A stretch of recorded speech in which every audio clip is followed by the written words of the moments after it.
I'm from the government, and I'm here to help. Well, I am the government, and I'm really busy now. You have no idea how hard it is to be president.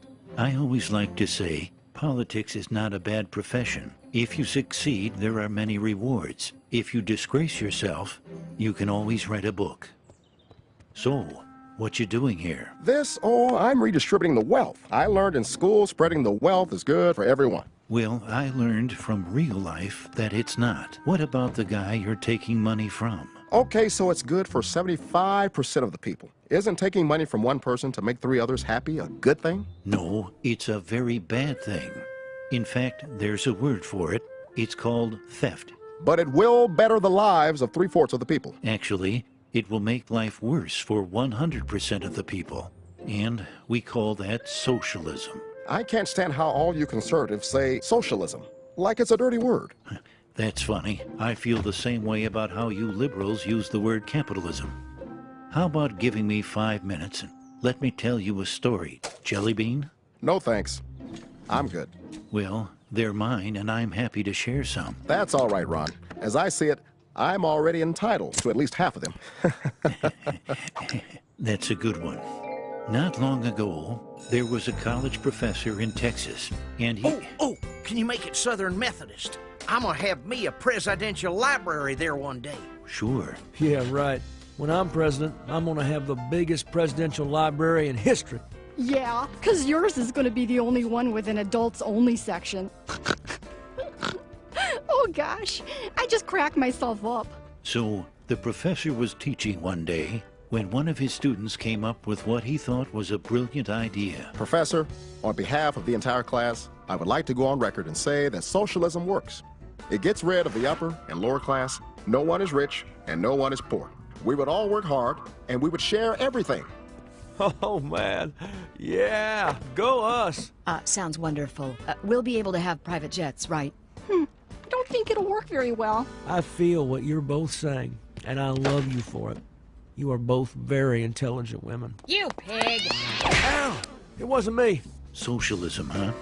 All right, let's do a little experiment.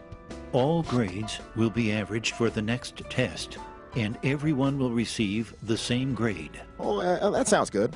I mean, the best students will still have pretty good grades, and now nobody will feel like a failure. Read my lips. No one will be a failure. Right, son? You got it, Pop. This is great news. I better text my buddy Carl. Red Rover, Red Rover. No need to send those answers over. Yeah, you probably would have got caught anyway.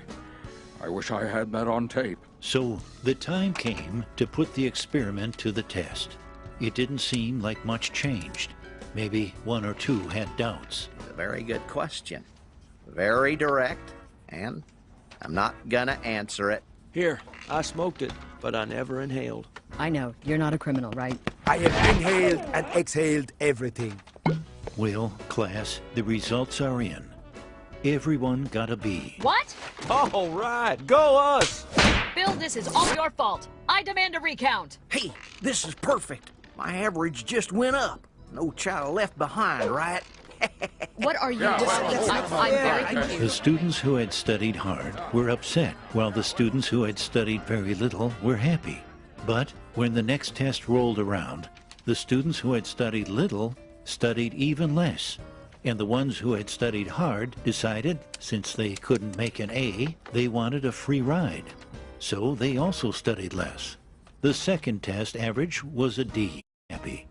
When the third test rolled around, the average grade was an F. I like the color red because it's a fire, and I always see myself as being on fire. The scores never increased as bickering, blame, name-calling all resulted in hard feelings.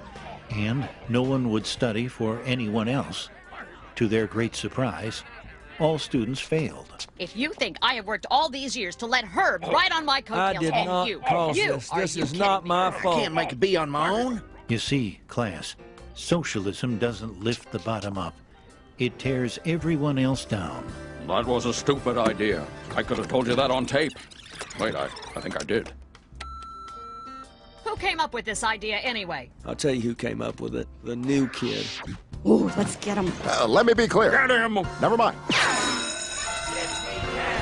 So, what did you think, Chief? Interesting story, but I don't see it the same way. Well, just remember, government's first duty is to protect the people, not run their lives or steal their ambition and dreams. A government big enough to give you everything you want is a government big enough to take away everything you have.